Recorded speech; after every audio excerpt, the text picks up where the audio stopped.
Ever feel like you're trying so hard, but still stuck?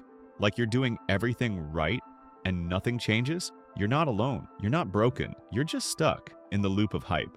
You watch a video, you get excited, you plan your future. Then, nothing happens. Motivation hits hard, but it fades fast, and every time it fades, you blame yourself. But here's the truth. Motivation is just a spark. Habits are the engine. At first, you're like a steam train. It's slow, it's hard, you push just to get moving. But with time, momentum builds. And if you keep going, you become a bullet train. Fast, focused, automatic. That's the power of habit. When it's built right, it moves you forward without effort. So stop chasing hype. Start designing systems. Start small.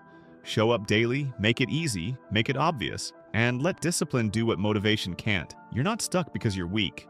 You're stuck because you rely on feelings to take action. It's time to switch tracks. This is Roddy Guy. We believe real change starts right here. We're all about results, not just motivation. If you think the same way, hit subscribe.